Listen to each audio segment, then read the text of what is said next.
कि साक्षात इंद्र के समान इसका गौरव होगा।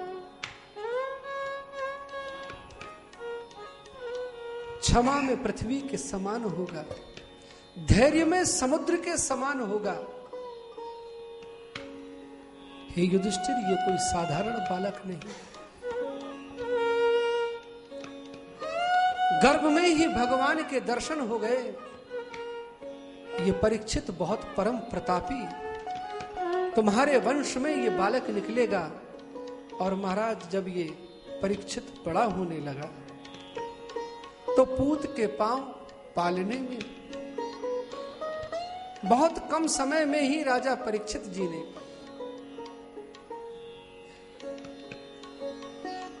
समस्त ज्ञान अर्जित कर लिया। और जब योग्य अधिकारी को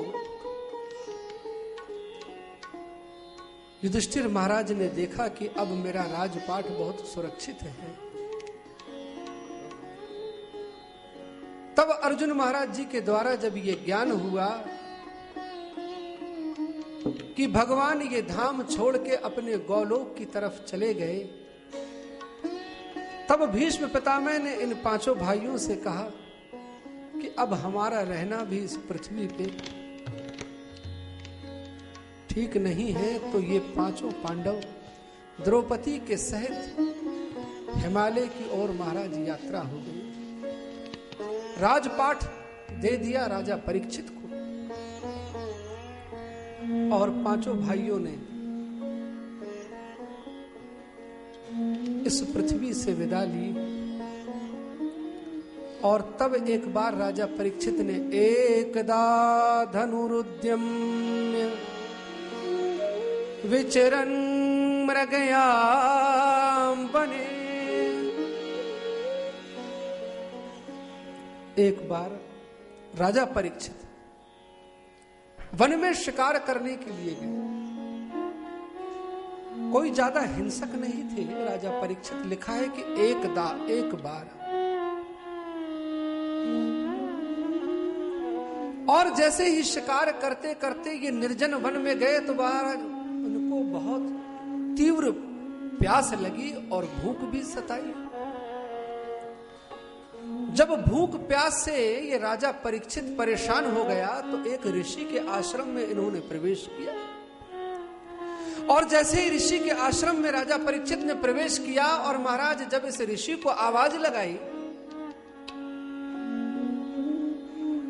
तो महाराज शमीक अपने प्राणों को साध के भगवान का ध्यान कर रहे थे। उनका प्राण ब्रह्मांड में था। उन्होंने इस राजा के उत्तर का कोई प्रत्युत्तर नहीं दिया। बार बार पुकारने पर जब कोई जवाब नहीं आया तो राजा परीक्षित को बड़ा क्रोध हुआ। राजा परीक्षित ने मन में यह विचार किया कि ये महात्मा लोग ये समझ के मुझे जवाब नहीं दे रहे हैं कि इन राजाओं से हमारा क्या लेना देना। संत तो संत ही होता है। तो महाराज जैसे ही ये राजा परीक्षित मन में विचार करने लगे कि मैंने इतनी आवाज लगाई लेकिन इस संत ने ना तो मेरा कोई सम्मान किया, ना सत्कार किया, ना मुझे आसन दिया, ना मुझे बैठने को कहा, ना मुझे जल दिया। तो यूं विचार करते हुए बड़बड़ाते हुए उनकी कुटिया से बाहर राजा परीक्षित जैसे ही निकले तो कुटिया के बाहर पड़ा हुआ था एक मृत सर्प। धनुष की नोक से महाराज राजा परीक्षित ने उस सर्प को उठाया और शमीक ऋषि के गले में लगा दिया। बस जब ये दृश्य वहां के खड़े हुए कुछ छात्रों ने देखा तो महाराज दौड़ते हुए चले गए। शमीक ऋषि का पुत्र जो अपने मित्रों के साथ पास में ही खेल खेल रहा था, इन छात्रों ने जाके बताया कि एक राजा ने तुम्हारे पिता के गले में मरा हुआ सर्प लगा दिया।